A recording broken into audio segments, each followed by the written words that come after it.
Wait, Ethan, do you have Octopath too? And 30 seconds to go. Don't deflect the question. It's a mystery. I see what's on your shelf. Can't hide it behind your big head.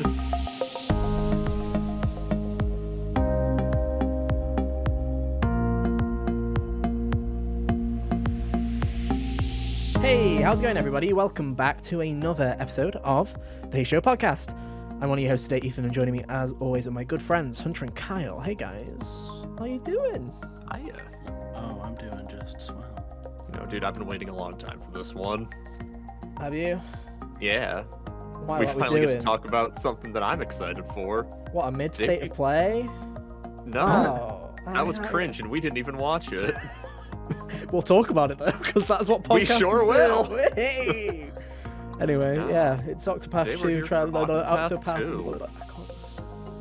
I hate that name. Octopath Traveler. Octopath. Octopath Traveler. I like that. That's what it should have been called. It should have been. It should have been called that. And I also want to say this as well. This really annoyed me. I went to see Ant-Man and the Wasp: Quantumania. Why did I go? I was pressured into it. It was not good, but also I can think of like 5 Phase 4 films that are worse than it. So I don't know why this one's the 50. I think they all should be 50 in that regard. Anyway, that Coulda film. saw Cocaine Bear. Yeah, the name Quantumania has Ant-Man in it. So, like, they should have the logo should just have been Quantumania with the Ant-Man highlighted. And I'm like, why is it called Ant-Man and the Wasp Quantumania? And like, awful Yeah. design. Hate it. The Persona Steelbook edition that wasn't steel, like steal something. You just... And here's the thing, I'm sure whoever came up with the name Quantumania knew there was Ant-Man in it. Because they do it at the end credits where they show the Ant-Man in Quantumania and then show the rest of it. I'm like, you dumbasses, you knew it was there. Why didn't you just go with it? I hate it. Anyway, Octopath 2, look at that, Octopath Traveler 2 time, guys. Octopath 2 Travelers is here. It's out. These two have played it. And they're going to talk about all of that good stuff. Yeah, we'll talk about PlayStation State of Play. How it was made. Hunter played some Atomic Heart. I forgot that it was out, to be honest. I did have it downloaded. I forgot to play it. That's the power of Game Pass. Day one releases that I forget to play. So there's plenty of new stuff this week. But yeah, if you're new, make sure to hit that like button, subscribe, follow us on podcast services. We appreciate all the support. And yeah, it's like I say, it's a weird one, right? Because March went from being quite busy to now Resident Evil month, where we've got Resident Evil coming at the end of it, but there's no counter programming really now. We just have to kind of trot along. Yeah. But we have got that coming out. Obviously, Star Wars is out in April. April seems to be pretty busy. We've got the Horizon DLC. We've got plenty of stuff in April, so make sure you subscribe for all of that content. Year 4 coming up, which is scary. I can't believe we've been doing it for that long. It's crazy. I genuinely thought we would have quit by now, and to be honest, I'm kind of shocked we haven't. But hey, we're here, and we're carrying on, marching forward. The longest into the one of our night. projects have ever soldiered on. Yeah, I feel at this point we at least have to keep it going until the Xenoblade DLC. We need to at least we're trucking till August at the latest. Let's go, keep going. We'll be here for a while. Don't worry, as long as you guys keep enjoying it, we'll be here. I guess. Let's start off. Oh, Hunter's Dead Space review. Go check that out. YouTube.com/gamers-only. Yeah. It was a good one. Hunter did a thing. Hunter did a thing. He did one of those reviews that he does every couple of months. It's good. Go and check it out. Me and Cal didn't do one. It's funny. Anyway. Yeah. Octopath Traveler 2. It's finally here. I don't think we've known about... It's weird, right? You're saying I've waited for this for a long time. When did they announce Octopath 2? I feel like we haven't been I waiting think it was the that September long. Direct, September wasn't Nintendo it? Direct. That's quite a long... Yeah. Yeah, 5 months is quite a while, I guess, for an RPG especially. I feel like nowadays a lot of RPGs have kind of... Unless it's like a big one, like a Final Fantasy or a Kingdom Hearts, I feel like most of them are usually announced and then released within like 3 to 6 months now. So it's kind of crazy for it to finally be here. You guys have both been playing it. Kyle, how long have you been playing it for? About 10 hours. Hunter? Around about 6.5 to 7 hours. So there you go. You've had a big chunk of time with it. And I guess the first question is, for people like me who didn't play the original or this one, Kyle, what is Octopath? What is the whole thing behind Octopath? What makes Octopath what it is? I don't want to say Octopath anymore. Don't worry, I'll say it for you. So Thank you. Octopath is It's a turn-based JRPG where it follows follows 8 kind of disconnected stories for your 8 main characters. Hmm. And really, honestly, that's the elevator pitch for the game. It's an old school JRPG Yeah, where you have 8 character stories to choose from, and you play through those 8 stories. And I believe in one way, shape, or another, they culminate into a something. they sure did do that in the first game. Then maybe they do that better in the second After one. everything We'll have was to see. done. Yeah, we'll After have to see. everything was done, it was Um, all connected. and I mean, Spoilers for the first game, I guess. I think the interesting thing about it was, like you say, this was Octopath was like announced at the Switch reveal. Was it the Switch reveal event, or was it like it was very early on in the Switch's life cycle? It was like Project Octopath Traveler. It was very early on. We all I know laughed. it came out in 2018. So it must have been Summer announced at the summer reveal event. It 2018. must have been announced at the reveal event then. Yeah. But, you know, we all took the mick out of the name. We were like, that's a stupid name. Can't wait to see the real name. And then they just took the project off of it, and there you go. And it's crazy to me that this kind of little game that everyone was like, oh, it's kind of cool. It has the stupid name. It's kind of turned into another little IP for Nintendo, for Square Enix. It was Nintendo publishing the first Not one. only that, but it kind of was the first, as far as I can tell, to do this whole HD 2D thing that people are smacking Correct. at to, get the whole Oh, trust me, retro Square RPG Enix is thing. beating that fucking horse until it's dead. Like, they are, like, Yeah. it was, like, at first, like, don't get me Squeeze wrong, all the blood out of the stone. I think it's a really cool art style, right? And I really like it. And when it was just Octopaths, I was like, oh, you know, that's kind of cool. I like that. It's got its own art style. When they did Triangle Strategy, like, yeah, it's kind of same kind of vein, you know, cool. Live Alive, I'm like, okay, that's a quick way of bringing it back. And now I feel like Square Enix is just every time they're going to do an 8-bit or 16-bit RPG, they're like, bring in the HD 2D. And I'm like, I'm going to wonder.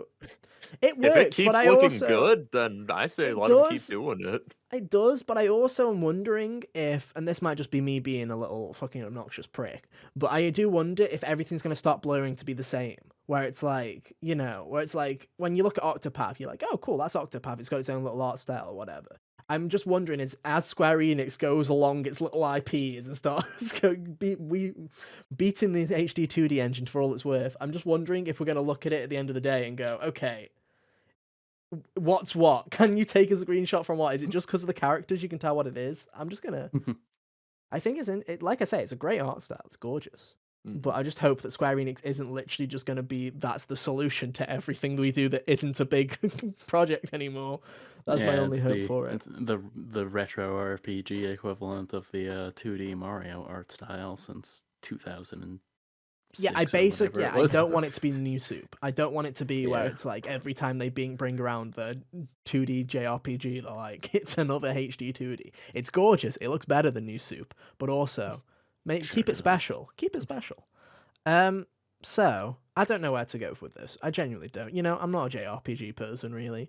I dabble with the normie ones, and then I stay on the fences with the rest of them. What's the deal with Octopath Traveler 2 then, Carl? What do I need to know? What's happening?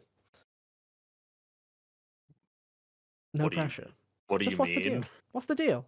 What's new? What's new? What's the same? How are you finding it? Just I mean, a lot of the bones from the first game are still there. It's just a lot of it's taken and been improved on, either just for like balancing adjustments, make the game more playable, things like that.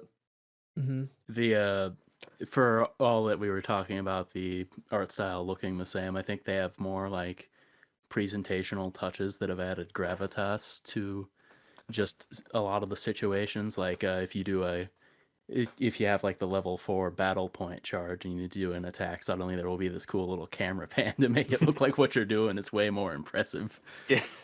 In the old game, it was just, they scream very vigorously and then hit them harder. Even in the overworld, like they've added in a day and night cycle, which is a small touch, but it looks nice. Gives a little more personality to the world. Slight variation on what you might be fighting while you're walking around. Changes the music. Changes who you can talk to or how to interact with the bits on the overworld for a little bit. And even your little character actions change too. Oh Mm. yeah, that's true.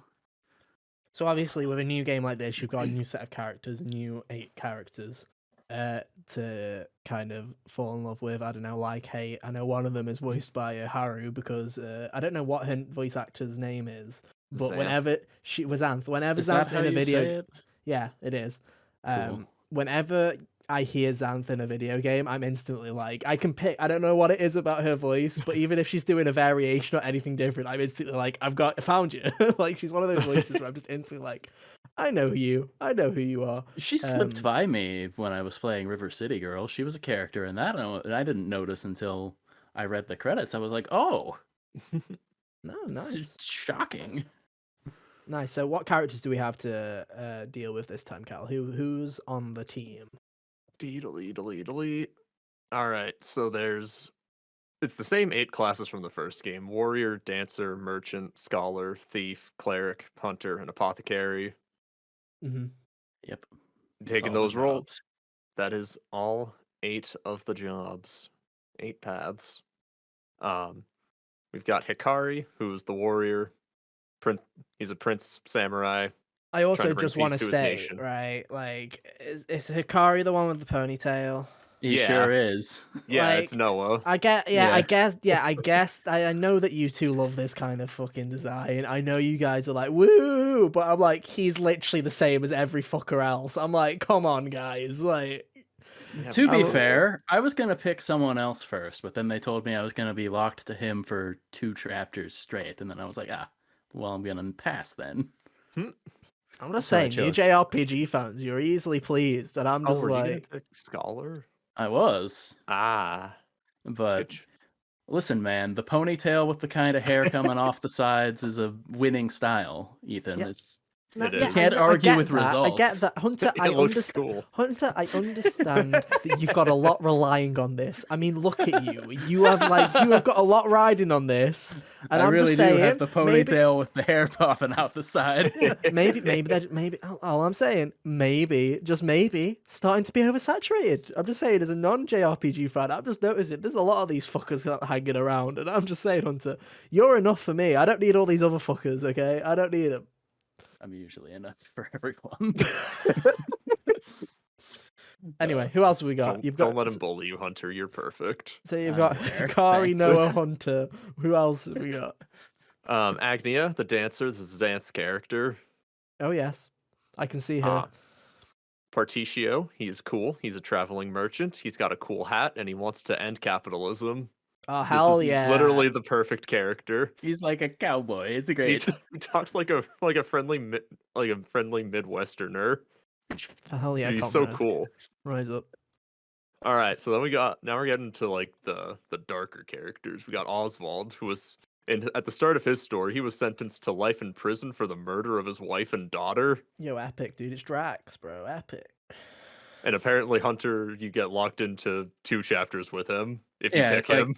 Yeah, it's like this guy's starts his story in prison. You gotta do 2 of his chapters first, because like his little blurb, because they tell you about everyone before you choose who Mhm. you want.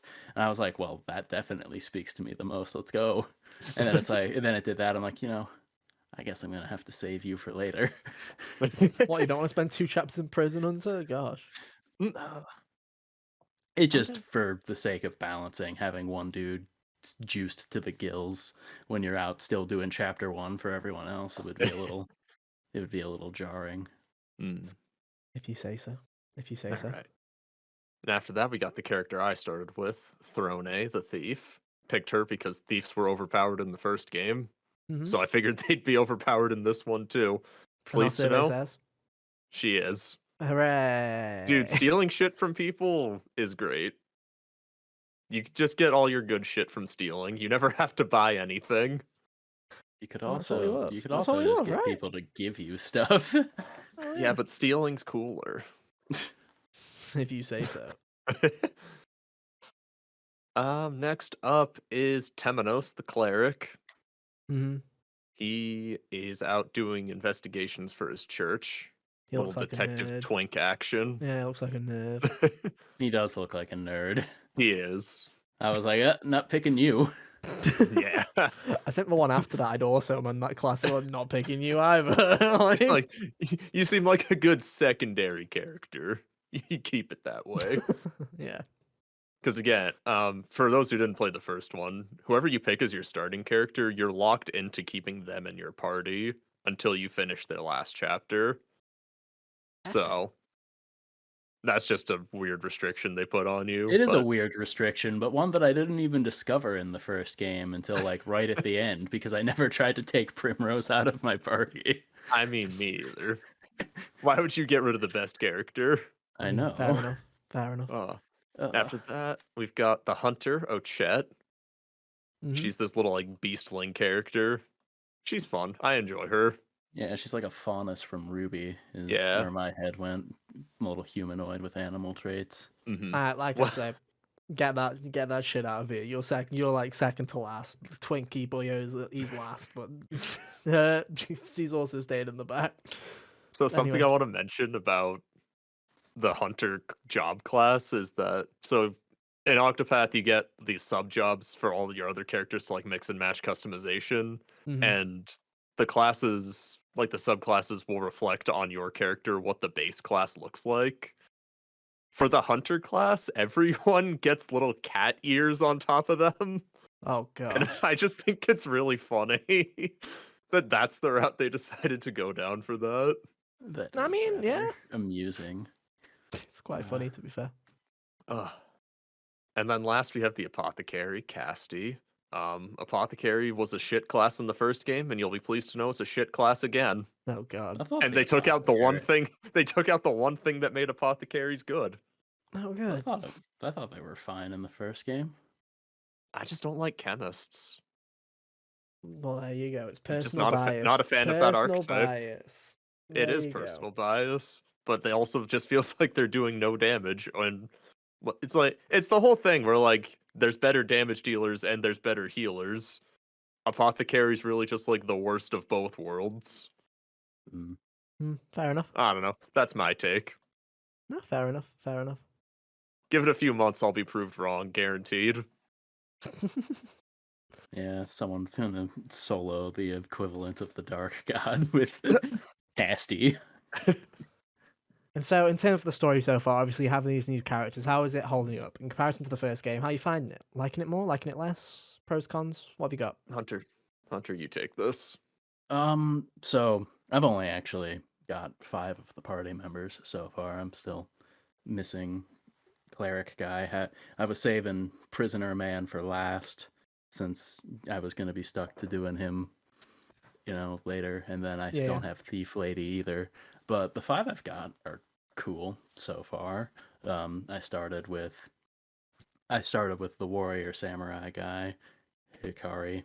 I thought his setup was really cool as far as he's like a samurai prince. His brother's very much a brutal warlord kind of guy, and he was more of the maybe we don't need to drink the blood of the people who are in our neighboring countries kind of thing. And his story started like 3 years before the present day with them going on like a conquest or whatever, and his father at that point in time was all about the conquesting hoopla with the older brother being like, yeah, let's do that. And then like after the time jump, the father has had a change of heart. The wars that they were waging had died down, and he was going to name Hikari the heir to the throne. And then warlord brother got angry and staged a coup essentially. So Hikari ventured off to become stronger and come back later. And I thought that setup was pretty solid. It's a solid motivation. I like the way he interacted with everybody. Yeah, and the other ones after that, like I think the next guy I got was the merchant. His story was cool as far as he was doing. He made bank for a little while, then went starving. Then he turned his luck around and decided to go help everyone else who's starving, and then so on and so forth. I have yet to encounter a story that I immediately don't vibe with in a way that like so far at the end of each of these first chapters, I've liked Mhm. the direction at least that all of these have went. Whereas there were a couple in the first game where I was like, okay, Tressa, you're fun to watch, kind of interact with people, but I don't really care about your story very much. You know, that's fair. Or- But so I've yet to hit that, and if I do hit that, smart money is that it'll be when I meet the cleric guy. I think you're right on that one. But I no, don't know exactly because I haven't got there yet. But if I had to take a guess, it would be him. No. he just has that vibe. Yeah. No, like I really like how Octopath does their little 8 individual storytelling bits. I really enjoy that kind of structure where it you can do the stories at your own pace too. It's not like you're locked into doing it this one specific way. You can always go mix and match, do whatever you feel like doing at the time if you feel like you're adequately leveled. So if there's a story that you're not particularly jiving with, you can always just like put that one off to the side and focus on the ones you do like. Yeah. It's an interesting kind of concept of having these like kind of 8 separate stories, and being able to Yeah. tackle them at your own pace, choose which ones you want. Apart from being locked in for 2 chapters with the first one you pick for some reason. But other than that, the fact that you're able to just hop around if you're not jiving with one. My you can kind favorite of part is leave it going to for be when I later. get to that guy, and then I'm going to be like, I should have just done it anyway because this rules or something. Because it sounded like a fun setup at least. So. Oh yeah. Yeah. No. Fair enough. I mean, do you have anything else to add about the game? I mean, what have we not covered? Music, blah de blah blah. You guys both play the Switch version. I feel like we should make that clear. Is the Switch version running fine? I assume it is. It's a HD 2D game. Yeah. Yeah. I'm not really sure It runs good. I'm not really sure what problems could arise from, the pixel graphics and all that, but You'd be Yeah. surprised. There's always depends what it is with Square. I mean, sometimes Square titles That's do run true. terribly. That's true. But yeah, the music is good. The title theme is like at least a version of the old theme, so it was cool to hear that come in again. One thing I do like about the jobs and whatnot is that even though they're like the same classes, they seem to be kind of tooled mildly differently. So that like warrior guy still hits harder, but harder than like physically than everyone else, but he definitely has like using him would be different than using Ulbrich from the first game. Yeah. For example, like he's got moves, and I honestly like his setup a little bit more. I don't recall having a broken counter attack with Ulbrich. I got that like right before his boss fights in chapter 1, and I was like, "Oh, this is great! I'm just standing here and letting them defeat themselves." Yeah, they've definitely retooled how a lot of the jobs are set up. Like I said, just doing away with a lot of what made some of the jobs broken. Like the scholar, for example, doesn't have any of their multi-hitting lightning elemental attacks anymore, so those are gone. Yeah. Cute. Yeah. I liked those. It well. it hurt. It hurt seeing that those were gone. Oh, is that like his limit break? The multi spam?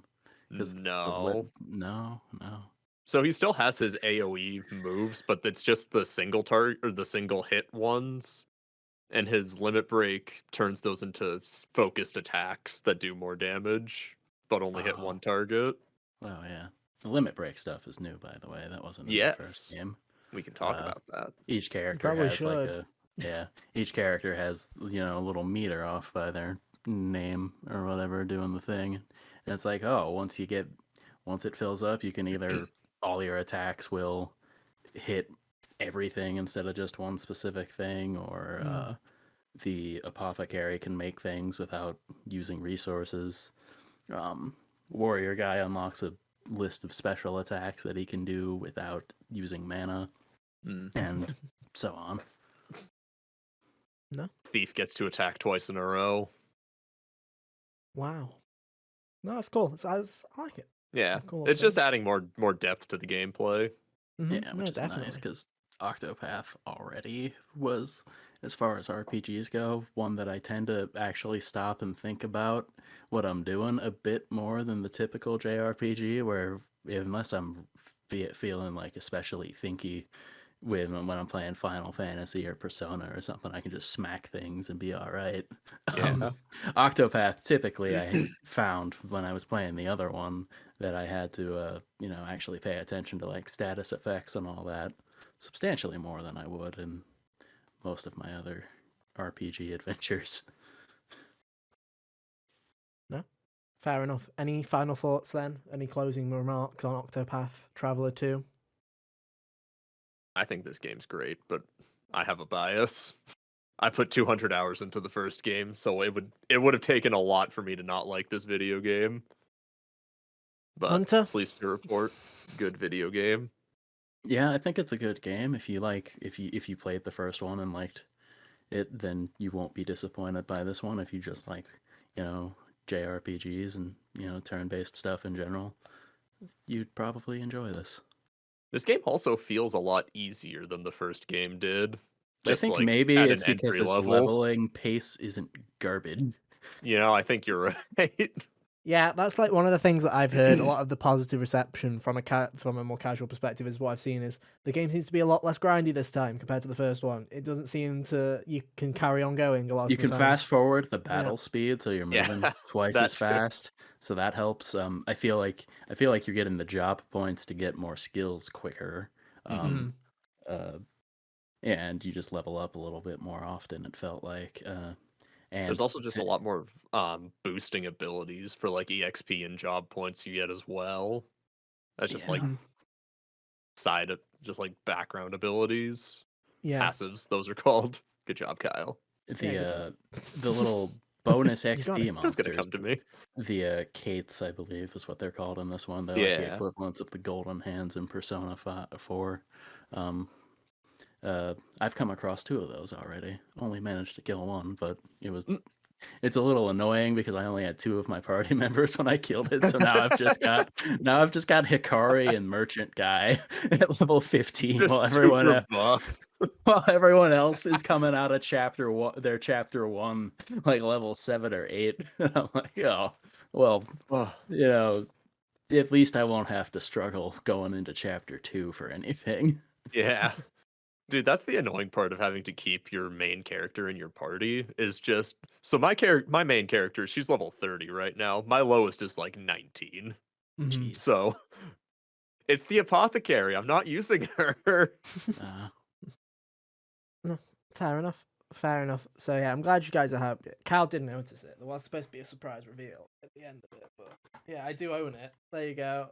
The reason for me owning it is there was on Amazon there was a day one sale for some reason. It was 20% off, and I was like, well, the box art's cool, and it'll probably be one of those Switch games that probably keeps its value because I've noticed, especially from this game compared to Nintendo publishing it, this game seems to be a lot more scarce. There's still obviously copies of it going around, but from what I've seen, it seems like Square Enix hasn't published as many, like hasn't printed as many of these as you'd think. So I was like, you know what, 20% off, I'll keep it. And then if I do end up playing one, it'll probably be this one because a lot of people have said that if you're a newbie like me, this is probably the one to play over the original. So I thought, hey, Yeah. I'll pick it up. And I mean, look at the box art, man. I mean, it's just It is a cool it's picture. one of the best box. box arts that I've seen in a long time. I just love the night sky and how blue and vibrant it is. So it's a win in my book just for that. It's just worth it just to have it on a shelf. And compared to the first one, I liked the first one. It was weird. It was interesting. It was just like, but this one, I just love the colors. The colors are just great.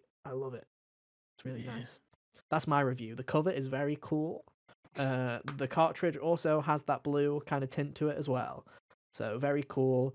Did you Gets show an the 8. inside of the box? There's nothing. I just showed. Oh no! I just showed my code to register on SquareEnix.net. Enjoy it because I don't care. Wait, you have a picture Why on do the you get inside? stuff? We didn't. This is get bullshit. stuff. There's no stuff on mine. It's just white. Suck stuff. it, nerds. We have the juice. Europe wins again. Man, I'm not even gonna play the game, but I get more art. See? Dude, you should play it. I will There's eventually. nothing happening in March. Yeah, I know, but I'm on a bit of a backlog, right? We can talk about this. So what did Ethan do this week? Ethan watched the Double Fine Adventure documentary again, which if you've never heard of it, Double Fine, when they released Broken Age, which I'm sure Hunter's at least heard of. I've probably mentioned Broken Age to Hunter. Yeah, I know about Broken Age. I played some of Broken Age when it was free at some stage on PS Plus, and didn't play all of it, but no, I I really like. I don't want to stab that. I really like Tim Schafer, and I really love his adventure games. I played all of them bar Full Throttle, I think. I played Grim Fandango, I've played Day of the Tentacle, I've played Broken Age, and I really love them. And Broken Age was what got me into it because of this little documentary series they did on it called Double Fine Adventure, where, if you don't know, Kyle, they basically, Tim Schafer, who was one of the kind of pioneers of the adventure game point-and-click genre, was like, hey, this was the first successful Kickstarter of all time, basically, in terms of gaming, where he was like, hey, I want to do an old adventure game. You give us $300,000 to do it, and we'll $400,000 to do it, and we'll make an adventure game for $300K, and we'll make a documentary about how we make it. So whether it's good or bad, you'll see the entire process, and we'll just show, like, no holds barred kind of look into video game development. And I think the Kickstarter got like $3.5 million. And there's this whole documentary, and it's all on YouTube, and it's fantastic, and I've absolutely adored it. It's my favorite documentary of anything ever, and you can just see the turmoil that they go through, how they make this game that was way too big for even the new budget that they had. They had to split the game into two halves. It all went to kind of hell, but you get to see this whole honest look at games. They don't hold anything back. They show absolutely everything, and I love it. And then this week, well, about a week ago, they announced that not only did they do the exact same thing for Psychonauts 2, but they released all 32 episodes or something ridiculous, all on YouTube on the same day, and they were like, hey, we did it again, and here's every episode of it, and yeah, the development for Psychonauts 2 was even rougher than Broken Age, so here we go, let's do it again. Yeah, like and the full runtime of that Psychonauts documentary is like 22 hours or something, isn't it? I was gonna say, how long are these episodes? Oh, most of them are like 30 minutes to an hour for for DFA, the original. So who knows how? I think it's the same for Psych Odyssey, and it's such a high quality like thing. And I love the Double Fine Adventure more than I love Broken Age. It kind of brings Broken Age up into my favorite games more because of the documentary as a companion piece. I just love that kind of honesty about it. It's really great. So now I watched all of it in my free time. I watched all 20 episodes of the original again. Still love it. Would highly recommend it. I'd also recommend playing Broken Age. I think it's brilliant. I really like Broken Age. I think it got a lot more hate than it deserved.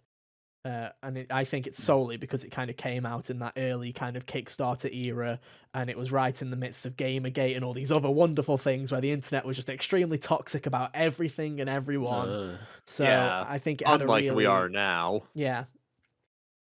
So it's true, but I don't know. Yeah, it's true, but I feel like it was. I feel like the death threats and stuff were way worse. Yeah, back then. So I'd highly recommend you watch it. So now, obviously I've been playing Yakuza Kiwami in my free time, but now as soon as I've done with that, I'm now going to have to rush through the whole of Psychonauts 1 and 2 so I can watch this other documentary. Again, I don't want to... I'm only playing the games really because the documentaries are that good. So, but I watched the first episode of it, because I was like, I'll just watch it. I don't care, I'll just watch it. And I was just watching it, and I was like, no, I should play it, because I really like every Double Fine game or Tim Schafer game that I've played, I really liked. So I don't know why I've never played Psychonauts. And I don't know why I didn't play it, because I was going to get into it for Psychonauts 2, and I just didn't. And I don't know why I didn't. And it's like, now I'm just like, well, I've got a 30 episode documentary as a reason to go into it. So that's my new goal for March, is I'm going to play through the entirety of Psychonauts 1 and 2 so that in my free time I can watch this whole 30 episode documentary, which is called Psych Odyssey. And I just, like I say, it's just great. I also love they did the thing that I absolutely love when the first episode is it picks up right after Double Fine Adventure finishes, and they're just like, what are we doing next? It's just like Psychonauts 2. Nice. And it's just like, I just love that. It's like they filmed the end of it when they were planning Double Fine, and I'm like, that's just great. Like, it came out in 2015. It's genuinely been 8 years since that documentary finished. So to get a sequel to it, I'm like, oh, I absolutely adore it. And I genuinely hope that Double Fine keeps doing this, because it's such a great look behind the scenes at the games industry and just everything about it. So Big ups to Tim Schafer and Double Fine. If you haven't gone and watched it, go and watch it. If you've played Psychonauts 1 and 2, if you haven't played Psychonauts 1 and 2, go play those. If you haven't played Broken Age, go play that and go and watch the documentary on that because it's great.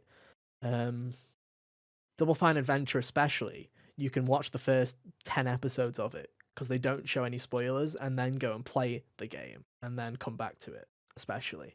Or just play through Act 1. You can do whatever you want. It's your world. Dude, you could play the game while you have the documentary running in the background. Dude, it's good. If you like adventure games, you'll like Broken Age. Multitasking.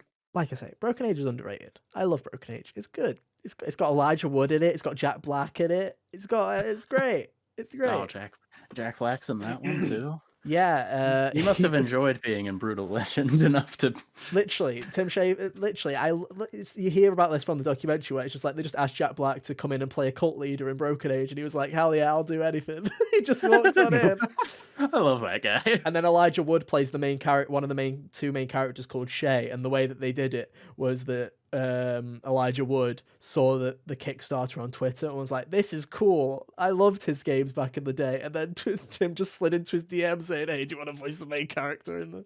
And, oh, that's awesome. And Elijah Wood was like, "Hell yeah!" And I just love stuff like that. It's just like it's a really cool look into stuff like that. So yeah, highly recommend it. Also, to get Kyle more interested, the composer that did Broken Age and Psychonauts, same guy that Paul McConnell that does Sly Cooper. It's the same composer. So you get a little look into his world as well. I just love it. It goes through everything. I love it. Great. Good stuff. I don't like playing video games, but I like watching people make video games. That's pretty cool. Anyway, enough about that. Which is arguably more sadistic, as the process of making video games is not very pretty. Oh, it's not. And like I say, that's why I love it, because they don't, no holds barred. They show crunch, and they're like the honesty. Yeah, they show crunch and stuff like that, and they're like, yeah, we know we shouldn't do this shit, but we do it anyway because we kind of have to. Because especially at Double Fine back then, this was pre-acquisition from Microsoft, so they were literally like, hey, if this game doesn't go out and we don't, like, there's a whole section of it where they have a game gets pulled by a publisher and they have to fire a load of people for the first time in their history, and it's just like, you know, they don't hide it. They don't go, oh, that didn't happen, and sweep it under the rug. They show that shit, and they're like, oh, that's not good. It's good. I like it, and like I say, I really hope they carry on doing it, especially because Psychonauts started before the Microsoft acquisition. So I'm hoping that Xbox is just like, hey, if you want to just keep doing those, keep doing them, because they're kind of cool. Yeah. Which you assume they're okay with it because they released it in the first place. Yeah, it's like it's a post-release marketing beat at some point. Exactly. I'm gonna go and play Psychonauts 1 and 2 now to go and watch it. Yeah, it's great. It's fantastic. Anyway, okay, we've put it off long enough. Let's talk about this fucking state of play. Jesus, right? Okay, all right. So I should say that yes, me and Kyle didn't watch it. I've looked at Cliff Notes, and by that I mean I saw every game that was announced or released or trailer or yardie-da-dee-da. I saw all that. I was too busy. I'm not gonna lie. I was out. I was out. It was pub quiz night. Thursday's pub quiz night. Off I went.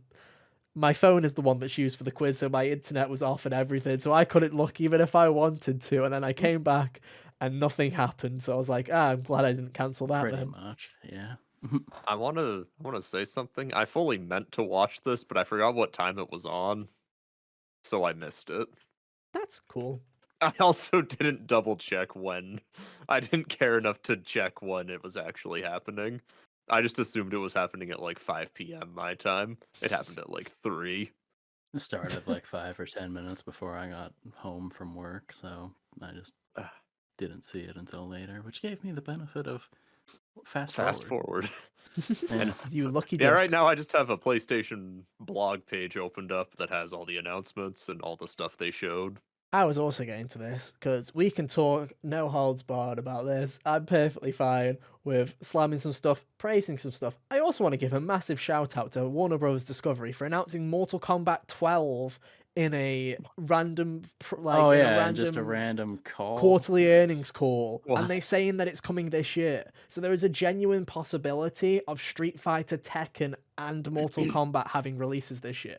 Jeff, Damn. you That'd might be finally wild. have a reason to have the fighting games Fighting category game in a of the Game year. Awards Yeah. once. Oh, Finally. let's go. Instead of one good one and then other There- ones that are just filling the and slot. then One Sifu. good one, 3 mediocre ones that came out in the year, and one that got DLC that we class as that's new enough. Like that's every time. Every Those- time. Sometimes the DLC even wins. Mortal Kombat. Anyway, so Kyle, what was shown at this amazing state of play that everybody loved? Everyone loved this one. Destiny 2 Lightfall. I like Destiny. I've never played Destiny. Destiny's Hunter. really This. fun. The problem with Cool. Destiny that I hate is you just have to have friends to play it. Like, there's only enough content there for a person that's like me that only has 1 or 2 friends. You need like a whole gang of friends that is like 6 people to get the most out of this game. And I just never have that. If I had, I probably would be into Destiny, but I'm not. It looked like Destiny always looks good though, but that's because it's Bungie, and Bungie has a budget of like $6 bajillion, and every time like they come out Yeah. once a year or once every 2 years, make a really decent 8-hour campaign, and then wave bye, and then you see them again in another year when they fucked it up and they've done a load of shitty battle passes and skins and stuff, and then they go, look, here's another good campaign. See, it's worth it in the end. It does look cool though. They nearly had me. I was looking at it. I'm like, oh shit! It's like a neon. It's like a neon like cyber like it's kind of Ghostwire Tokyo kind of vibes. Where it's like every neon lights everywhere. I'm like, they nearly had me. But also it's Destiny, so no. But nearly's not good enough. And speaking of nearly not good enough, Suicide Squad killed the Justice League. Right. This was I'm a glad close that it's show. past. I'm glad it's past 1 a.m. because I can now say this. I have dropped Suicide Squad kills the Justice League from my I had a fantasy feeling. draft because I was scared that if I leave it in any longer, one of you fuckers is going to counterpick it. So I was like, I'm getting I that attempted to. I also attempted to. out. I was like, someone's going to try and counterpick it. So I was guess I'll like, have to settle for Assassin's Creed. Assassin's Creed gets an 83 every time, buddy. You can try. I don't know. Ubisoft is on like burning down around them right now. Yeah, true, but also I feel like that's going to be a Hogwarts Legacy thing where you think it's like, hey, it's going to be easy pickings, and then you lose 13 points, and you're like, well, I might have had the moral high ground, but in terms of points, I'm kind of screwed a bit. I don't even mean the moral high ground. I mean like they're just No, I'm just being shot in the leg anti-Ubisoft. while they're trying to make Yeah, it. no, just being Ubisoft quality shit. So being anti-Ubisoft is just the high ground, Hunter. Not buying their games is the high ground, not because of what goes on behind them, just because they're the same anyway when you buy them regardless. Even if they were made in the most perfect ethical conditions, they'd still be boring as fuck. And I will still pick up Assassin's Creed Mirage day one because they've said it's old school Assassin's Creed, and like a sucker, I'm going to be in there like a little weasel. I don't know why I brought the weasel up, but you know, he's a Suicide Squad member. Not in this game, but he is in James Gunn's universe. Oh, I'm sure if he was in this game, he would play exactly the same as all 4 of the other ones look like they do. So, Gun. shall we go? I feel like most of the state of play was on Suicide Squad kills the Justice League. So, I feel like we should spend a lot of time and actually go into some of the intricacies, the details that they Do we have to? It just Yes. looks like another boring No. game. Kyle, yes, because Rocksteady used to be, back in the day, one of the greatest studios on the damn planet, and now Yeah, well, now they're just doing shitty battle passes they're like being everyone forced- yeah, else. Now they've been forced to make Marvel's Avengers, which is sad. It makes me Yeah, sad. and Marvel's Avengers sucked. So why should we even look at this? Well, Because Why should we even care about this? Because shouldn't. it's not incorrect to be sad that the studio used to be good and now they have to make this. It was like how I felt at the state of Final Fantasy after playing 15. Exactly. And I'm going to sit here and I'm going to fucking mold for every damn cent that this game's worth, because Which will this be is like what we would do. 15 after the game's released for a month. Kyle. And trust me, if this was Final Fantasy, if they told you that the next Final Fantasy, if this was Final Fantasy 16, and they were like, look, it's the Battle Pass and the fucking DLC, and oh look, there's 16 playable characters that are upcoming, and only half of them are going to be fucking made because this game's going to be cancelled 2 years into release. You be sitting there wanting to fucking shit on it too, so I'm shitting on it, and I'm not stopping, dude. This is the last performance of Kevin Conroy, and it's in a shitty games as Oh a my service, God. loot That box is skin, so. stupid fucking bollocks Oh. game. And I don't care, New Susan, whatever your name is, you can demonetize the shit out of me for saying this in the past minute, but like, God, why? Yeah, YouTube Smith. So I have a question for you, Ethan. Mm-hmm. A few weeks back, you said that you were probably going to pick up this game because of it had Kevin Conroy's final performance Yeah, in no, it. I'm not picking up this game now. Okay, There's no chance in fucking hell. cool. That's where that question was going. Yeah, you've got no Yeah. chance in hell. Here's the funny thing, right? Is if you had asked me 8 months ago between Hogwarts Legacy, Gotham Knights, and Suicide Squad Kills the Justice League, what interest order would you have in these three games? I probably would have said Suicide Squad Kills the Justice League is first because it's Rocksteady and Rocksteady never fails. Then Gotham Knights because Gotham Knights has an interesting premise, and Batman Arkham Origins wasn't that bad. I don't see how they could have fucked it up that much. And then Hogwarts Legacy because one, fuck J.K. Rowling, and two, Hogwarts like Harry Potter games have never been good, so there's no way that it's going to be another good one. Now if we fucking threw it over, if you pointed a gun to my head and you were like, you have to play one of these fucking games, I'd be like, can I at least buy Hogwarts Legacy used? Like that would be the conversation we would be having to the to the person that was threatening my life. That's where we would be going. Can I pirate this video game? Can I at least pirate it so that I don't have to be in the moral bad? Like it's just like, honestly, I don't understand who at Warner Brothers was like, you guys make the greatest single-player superhero games of all time. Make a shitty third-person shooter, please. Who said that? Like, even in the reveal trailer, when they said that it was a 4-person game, I was like, it's Rocksteady. So for all I knew, and I think I remember talking to Hunter about this, I was like, at the end of the day, what it's probably just going to be is, like Harley Quinn DLC and Batman Arkham Knight, everyone's going to have a cool beat-em-up kind of fight style to them, and it's just going to be like an Arkham Combat game, but online. Not just, oh yeah, Harley Quinn, now she just shoots guns. Oh, King Shark, a big-ass fucking shark, he just shoots guns, Captain He Boomerang, shoots guns. he He shoots should guns. be ripping Big people apart shark. with his bare hands, with his Yeah, shark it's- fins, and he just shoots guns. It's just, I'm like, I'm actually baffled. They're not even like guns that are unique to the people either. No, 'cause They it's showed got off. They stupid showed off. Everyone had like a different firearm for the purposes of that trailer, but it And it's also got looks like it's got the everyone's stupid guns can be rarity interchanged. system and all of that. It just makes me sad. And it's like, here's the thing with Warner Brothers currently as is, right? Hogwarts Legacy, it's no secret, right? I know it's the forbidden game that no one should be talking about. We shouldn't say its words in this household, I know. But from the Warner Brothers conference call, we heard that it made a shit ton of money regardless of the boycott, and they're making the rumor is they're making a TV show based on it. That's how successful it was. It made something like $800 million in the first week of release or something ridiculous, right? So it's like, to Warner Brothers, the games division is a priority now because it's actually something that makes them money. But Gotham Knights, absolute flop.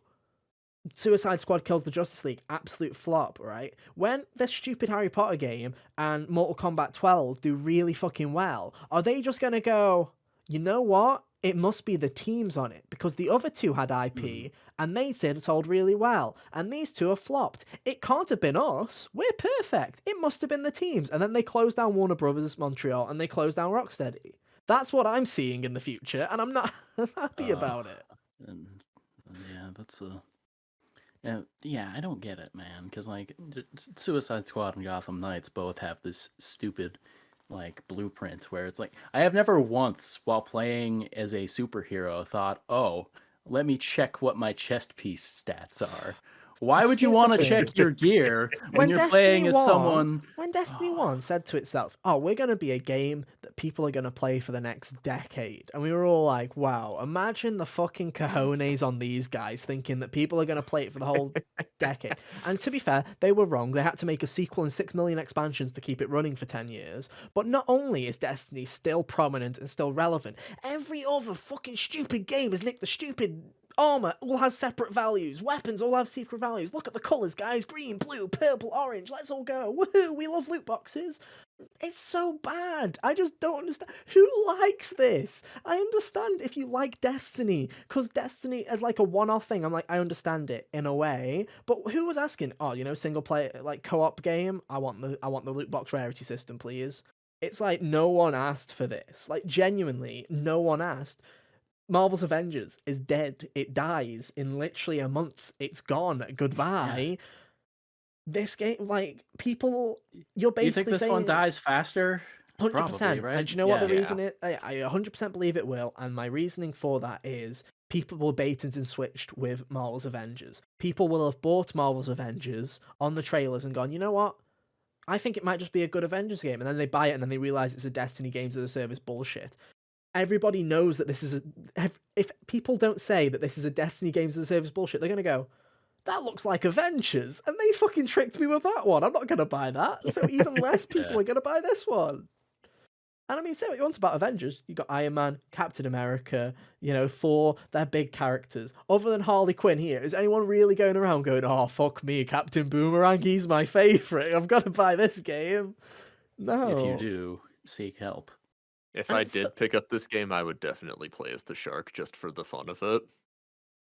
And the thing is, it sucks because the couple of cutscenes that you see in there, you still kind of see that very rare, like the tiny little beating remains of the Rocksteady heart. Where there's that, I saw that cutscene of there's a part where Wonder Woman like lassos a Flash who's being controlled by Brainiac, and he says something along the lines of "We have to die to save the world," and it was like one of those moments where I'm like, if this was a single player game, I would be like.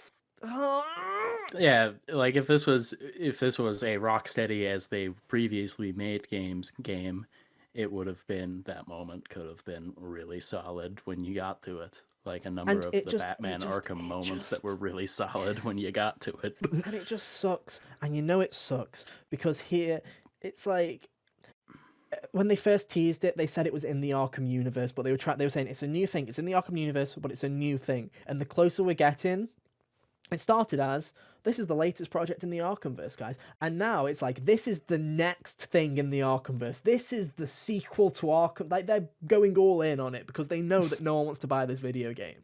And it's like... mysteriously, suddenly set 5 years after Arkham Knight, I think they mentioned. Yeah, now it's set 5 years after Arkham Knight. I feel like that wasn't the original plan at all. Because that just sounds dumb. It genuinely, like, this whole, like, thing makes me sad. It genuinely makes me sad. And it's like, this might be the last Rocksteady game we get, especially because this one took 8 years to make. I don't think... I'm just like, what a world we live in. 10 years ago, Marvel was in the shitter and DC games were at the peak of their creation. And now, because they had Injustice and they had Arkham, and now you look at it the other way around, and you're like... Marvel's got Spider-Man coming, it's got Wolverine coming, they've done Midnight Suns, there's got a lot of good games out right now from Marvel. And you look at DC, and their latest ones are Gotham Knights, Suicide Squad, and it's like... It just makes me sad, dude. It just makes me sad. This was one of my most anticipated games of the year, of all, like... It was very anticipated to me until the leak earlier this year. That it was Games of Service. Yeah. And now it's dead in the water to me, man. It genuinely is. I might pick it up to see his performance in like a year's time in the bargain bin for like when it's on PS Plus probably, because this screams PS Plus is extra game in like 6 months after release. And not even the courtesy year that they're giving their exclusives, but like 6 months. Yeah, exactly. 100%. But yeah. It does suck. Like, I was hoping to eventually be proven wrong because I from like the start of the whole third-person shooty, whenever that information became more clear, I was like, bad vibes. The warning signs started, yeah. And I was hoping to eventually be like, okay, you know what? I'll give it a shot, and that is not going to be happening. It just, it's a my little heart, at least. I'm sorry, you guys. At least we have Spider-Man 2 coming later. We do have Spider-Man 2. Maybe I'll go back and play Arkham Asylum on the day that Suicide Squad comes out. Remember the better times. Genuinely. I mean, fucking Jesus. fucking Warner Brothers, dude. Just period. Warner Brothers at the moment. It's just like, oh my god. Anyway, after that, Tchia is what was Chia, next. yeah. Was next on the list.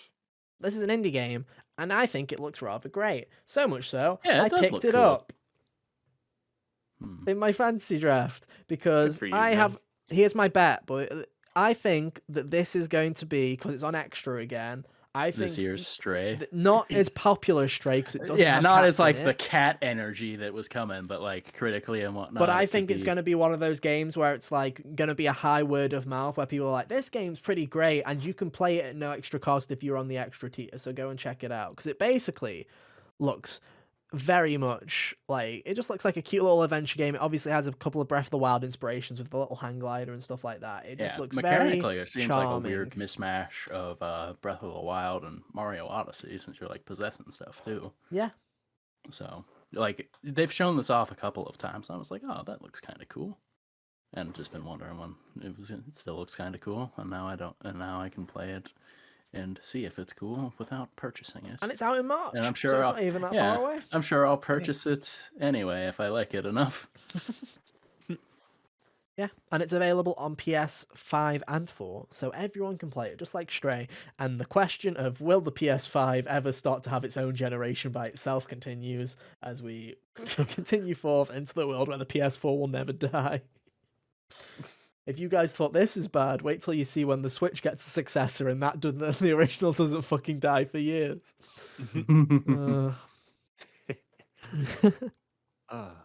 Next on Anyway, the list is Humanity.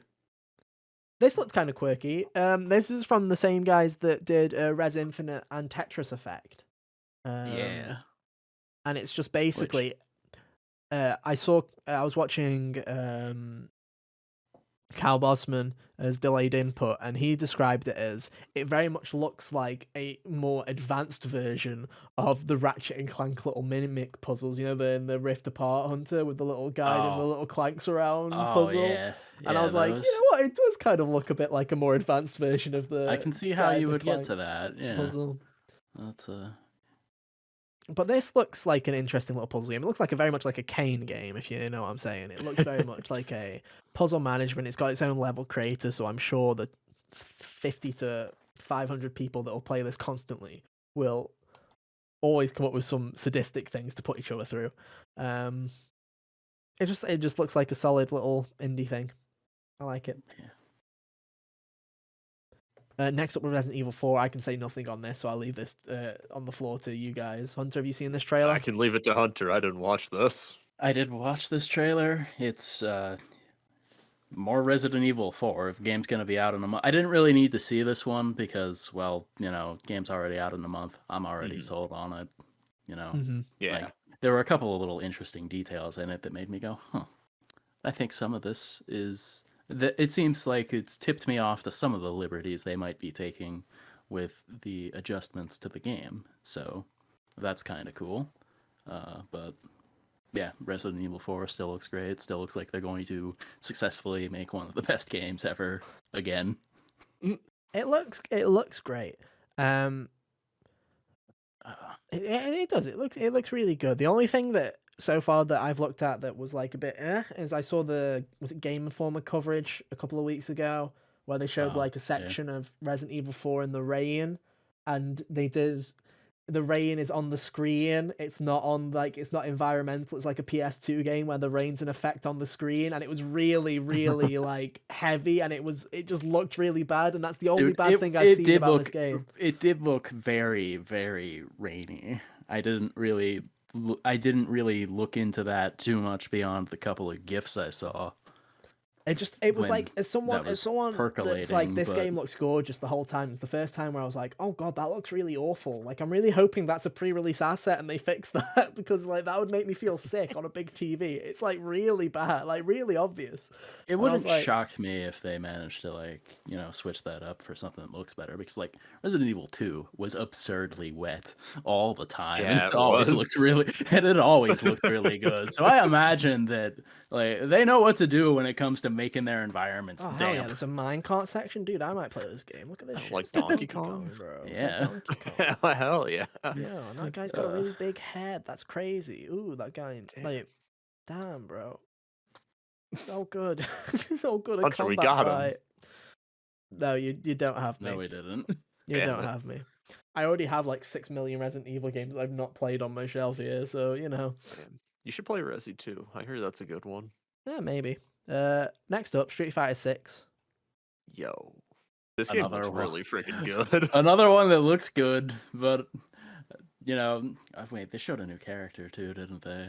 Yeah, they I forget showed what- Zangief and Cammy are back. And then Zangief. they showed off a new character, Lily, Lily, that was her name. and she looked Yeah. pretty cool. Yeah. My timeline was exploding over Cammy's design. Her design, I like that so much more than her design from 4. I don't Dude, know if this she look- was. I don't it know if looks she was pretty in good. 5 or what she looked like in 5, but I like this design substantially more than her design Yeah. in 4, where she was wearing like a one-piece bathing suit and a beret. Yeah. Like, I know we've been saying this for a while, but I just really appreciate this new art style, like, a lot more Mhm. than the 5 art style. I never really liked the way that Street Fighter, as an outsider, I never really liked the way that Street Fighter 5 looked. I thought it was very Yeah. much. No. It was. As Me someone who too. had played the game before it, I didn't like the way Street Fighter 5 looked. The characters looked like they were made out of Play-Doh or something goofy. It's very weird where they were Yeah. going for a very like ultra realistic look, and it just didn't It didn't look mesh well. very yeah, it well. didn't mesh very No. well Mm. with the comical like kind of zany animations. So it's like this kind of. Or like This the works a lot comical better. proportions on some Yeah. people. Like, Yeah. I don't even remember if seeing Zangief in 5, but if he existed in 5, I'm sure he looked horrific. But now, I mean, like I say, Street Fighter 6, it still looks fantastic. I'm so glad they changed the logo because that first one was really bad. This one's still Yeah. bad. The box art's awful. Can we fix that, please? Oh yeah, the box I art know- was just I the know one people guy want on thing- it yeah. and jumping I at the know screen. that everybody wants to move to digital, but this making the box art look awful is not the way to do it, guys. I mean, come on, like, it's just like it's really bad art, like really bad. But hey ho, the game looks fantastic, and it's not too far away. June 2nd. Yeah. Baldur's Gate 3 got an announcement for PS5. Oh yeah, it got its release date announced and all that. That's I think that's been in early access for a while now, so it'll Uh-huh. be cool to see if They that, announced J.K. Simmons is in it, which is pretty cool. that is pretty Um, cool. I like when J.K. Well, Simmons. is I in think he was things. already announced. I think it's just behind the scenes look at him doing his voice parts. Should specify Mhm. that. But it is coming to PlayStation 5. Currently not coming to Xbox X and S. And it started a nice little bit of console rivalry because, of course, it did. So one side was shouting Sony paid for exclusivity, while the other side shouted fuck off. And then the middle ground is apparently they can't get the co-op working properly on the Series S version, and apparently you have to have parity between X and S on the Xbox side, so they can't currently make it work. It seems to be the actual reason. So no, Sony is not paying for exclusivity. Interesting. I don't know. But I also, might- why do we have to depending fight on this shit again? Like, come on. Depending on what's out when that comes out, I might look into getting that because Baldur's Gate is one of those ones I've heard of before. But you know, Well, it's coming When out on it August 31st, which might be Yeah. around Xenoblade time. Hmm. Which I'm interested because I'm going to be it's weird because I might be away first couple of weeks of September, so I'm really hoping that it comes out August because I'm like, oh god, no, I don't want to come back and be late, but we'll see. Yeah, but I'd be interested to try Baldur's Gate out. Cool. Though, Maybe look forward to it soon. looking at the trailer, some of the specifics of the gameplay seem maybe a touch too nerdy for me. I can see that. Wayfinder got some gameplay, whatever the hell this is. I'm just looking at a bit of it, and it very Wayfinder, much was that the WoW game with the Fortnite filter? it looks like a mixture of That looks Fortnite. It looks exactly like that, Fortnite. Hunter. It looks like I couldn't remember what it was It called. looks like Fortnite, WoW, a bit of Monster Hunter with the giant things that you're trying to kill, and then also a scratch of what was that game that we hated from the PlayStation 5 launch? What was Godfall. Godfall, yeah, because it has the big swords. It's got the Godfall vibes as well. Gross. All great little descriptors there. Yeah, that game, I skipped over that as soon as I saw like 10 seconds of it. I'm like, this is not doing anything for me. Yeah. Slowed down a little bit, and I'm like, still not doing anything for me. Speaking of games that for some reason we cannot get away from in Sony State of Plays, Goodbye Volcano High got a release date. It's coming out in June. I hope this game gels for the people it gels with. I've seen this game 6 million times. I'm still like, I don't know what this is. And also, cool, okay. I feel like I finally have a better idea of what they're going for, at least. Whereas before, it just, seemed like any kind of artsy indie game about depression. And now it's an artsy indie game about depression, except it seems to be caused by the impending end of the world. So at least there's a semi-interesting angle for it. I think the designs of the characters are kind of cool. I don't know. It'd be one I might check out someday. We'll have to see, but it's out on June 15th if you care about it. The Foglands got an announcement. This was new. It's a PSVR game. I think Sony... Here's a little tip from me, Sony. And, you can take this one to the bank. You don't have to pay me for this one. Market your console before you release it. But, if you want people to buy your $550 VR headset, you're going to need more than some indie games. Like, indie games are great. They're good to fill out a catalogue. But currently, you have Gran Turismo and a 6-hour Horizon spin-off. That's all you have. Can you please make something for this headset that's worth it? Because unless you're new and you've got all these ports of good games to look forward to, like Beat Saber and, Mars and all these other things, there's no reason to buy a PSVR 2 other than apparently it's a good VR headset. Like, it just seems weird to me. Like, all of these, Foglands, Green Hell, which I don't like that name. It just seems very generic. They were like, okay, we're doing this game. It is a very generic name. It's popped up and it's popped up on the store while I've been scrolling sales and stuff. I'm like, this just sounds dumb. Yep. Synapse, which is another kind of shooty. It looks like it looks like it might be on rails. Kind of shooty up game. Nah. Journey to Foundation, which is a heavily stylized shooter again. And then Before Your Eyes, which is an interesting one. If you've never heard of Before Your Eyes, it was an indie game that came out a couple of years ago, I believe, on Steam. And the whole gimmick was you had to have a webcam because every time you blinked, it would change the game. Yeah. So now in VR, I'm sure that's even trippier than before. Oh, yeah. But it's apparently a very sad game. So I hope you don't mind getting tears on your new $550 headset. Because that game apparently will make you cry, and like you say, it changes with your blinks, and with the motion tracking on the PSVR 2, that seems like a perfect fit. That to me was the best announcement out of all the PSVR games, to be honest. It was funny because that one was the one that seemed to catch my interest the most. I'm like, oh, it's because it's already a thing exists. Again. That's why. I feel like Sony needs to do something where they need to announce something relatively soon that something else is coming to this console before the end of the year. And here's a spoiler. Here's a prediction from your good friend Ethan. I don't think they have anything, and that scares me. Yeah. Final thing is Naruto / Boruto. Ninja Storm Connection. Imagine if this was the order the thing actually went in. That'd be hilarious. Which looks like a very generic anime game, to be honest. That's because I'm pretty sure it's just all of their stupid Ultimate Ninja Storm games in combined. A compilation. Oh, cool. Probably. Epic. And that's very mid. Like, it was a mid state of play, but I like to hope. Here's the thing, right? They said Jeff Grubb, our Lord and Savior, did say that this one would be a small thing, and then their big thing will be later. And I assume we've just got to ride the wave and go, yeah, it is what it is. Capcom once again pulling as much as they can to save Sony's ass. Yeah, when they can. Like they had the best trailers there, but again, I wouldn't really give it extra points this time because the only reasons they were there was because those games are relatively soon. So you've got to assume, right? If they do have a big press conference in May or June, Street Fighter's too close to it, so it'll just be a final trailer. If anything, they can't have any reveals for that, and Resi will already be out. So yeah, like the only thing I could think if Resi somehow showed up there, it'd be like, oh guys, we're gonna juice the mercenaries mode this time. You're not just getting the 5 characters you could play as in the original version. Now there's more. potentially. Which would be kind of cool, but or maybe a look at their VR, whatever they're doing for VR Oh, too, yeah, with Resi that 4, too. which will be interesting.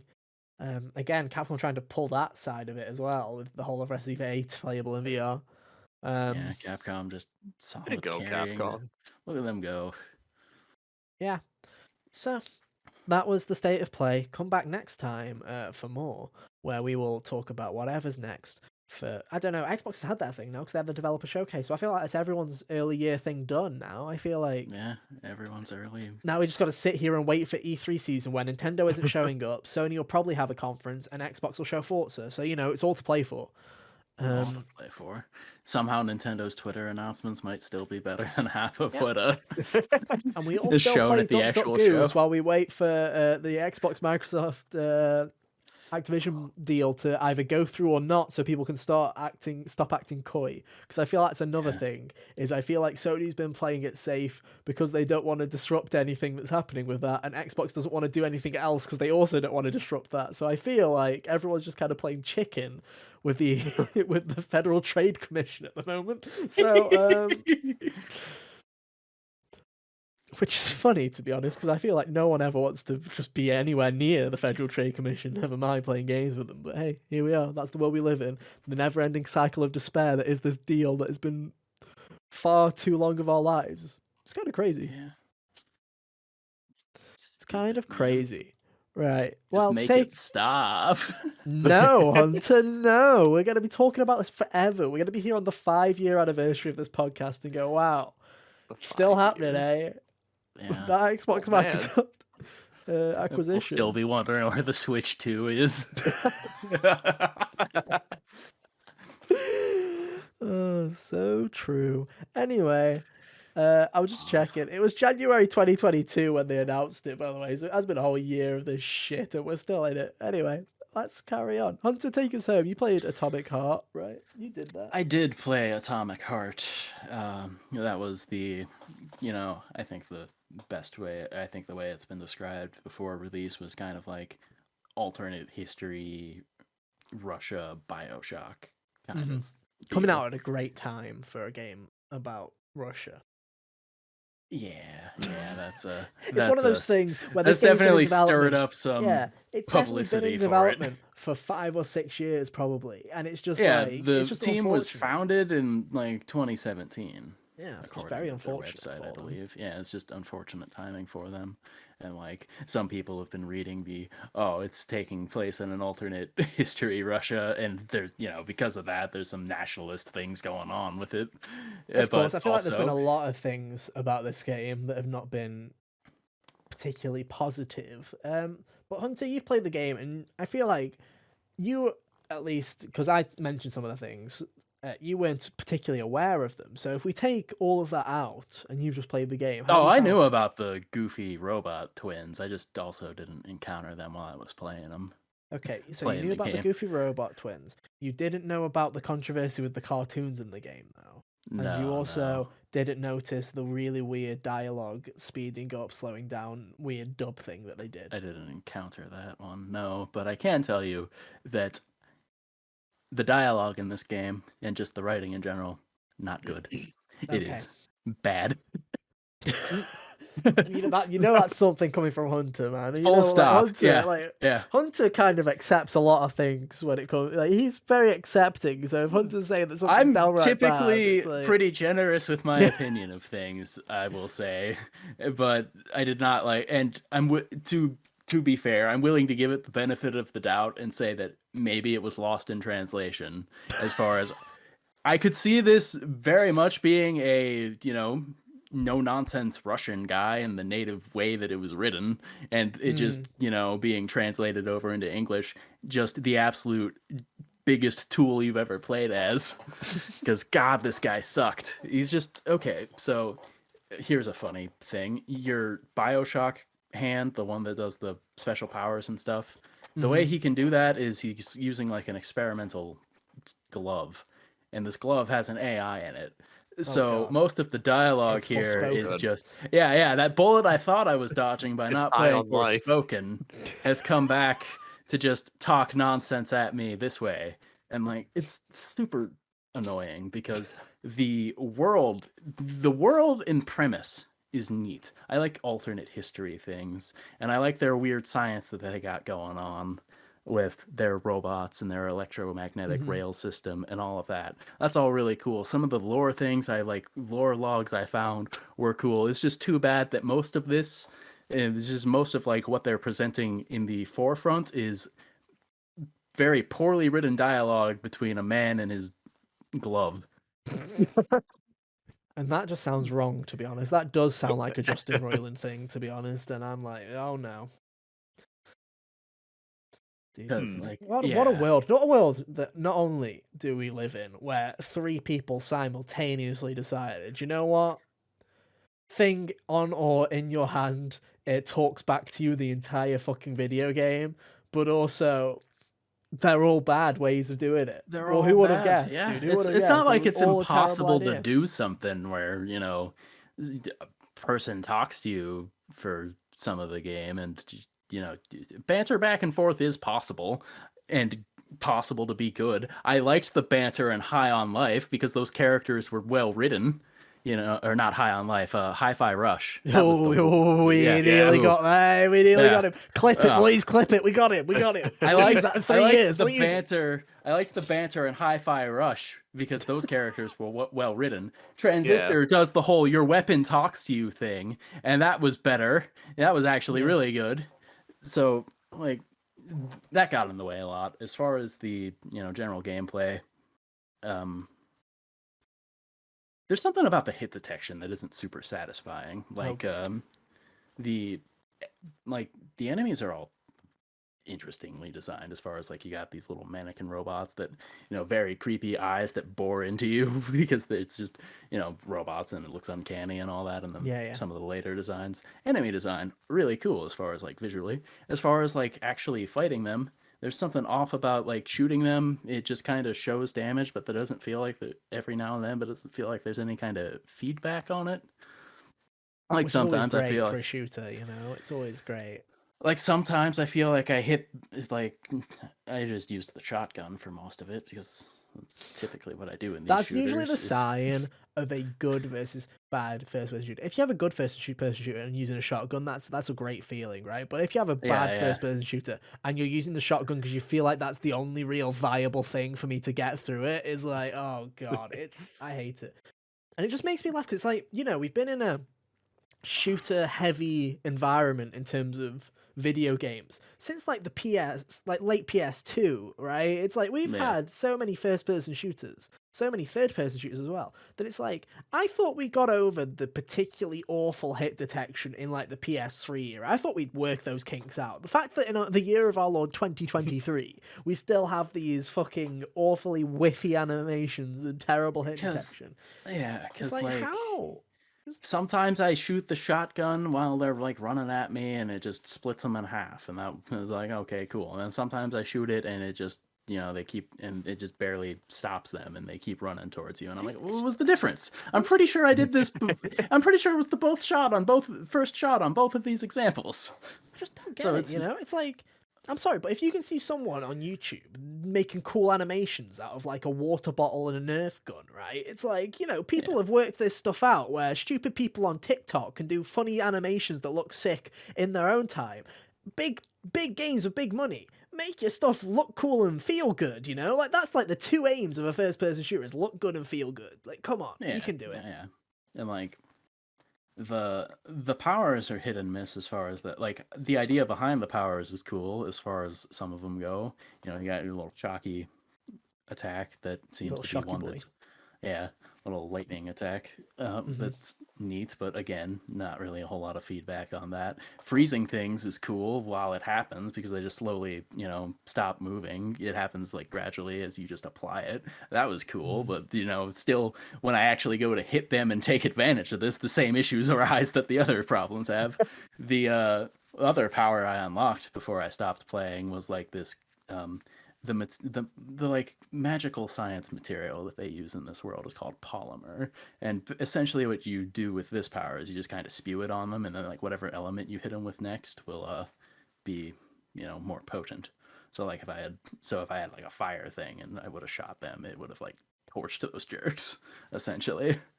But so I didn't really get to use that one all that much before I stopped, but it was a cool idea. I like the idea behind that one. But yeah, there was a telekinesis power that I didn't get to unlock because for some reason that one was stupid expensive.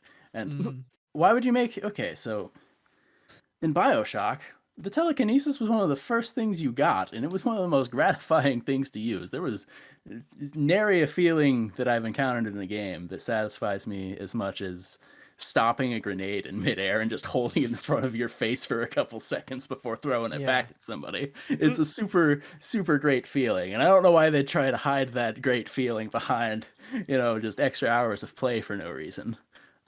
There's also, like, they give you an axe at the start for when you run out of ammo, and that doesn't feel super gratifying to use either. So, like, when I first saw this game, it was like one of those ones that initially I'm like, okay, that's one of those weird and interesting games that tend to get my attention and, hit or miss on whether or not they'll turn out to be good. I feel like a few trailers later, I'm like, okay, this is looking like it will actually be pretty solid. And now we've hit the release, and I'm like, like, my Game Pass subscription is gonna expire before I would be able to finish the game, and I'm not heartbroken about it.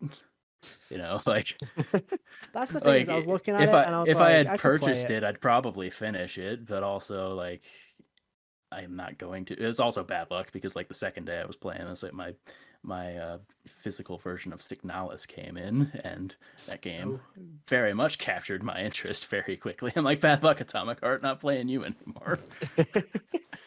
I think that's like one of the thing with Game Pass is it makes it very easy.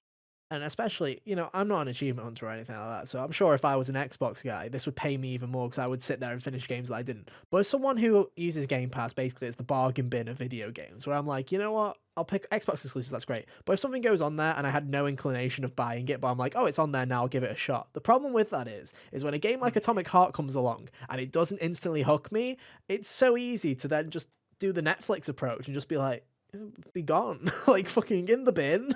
Like, I've not put anything towards it because I'm already paying for that subscription, right? I've got no investment in terms of financially into the game, so I'm just like, goodbye, like, see you later.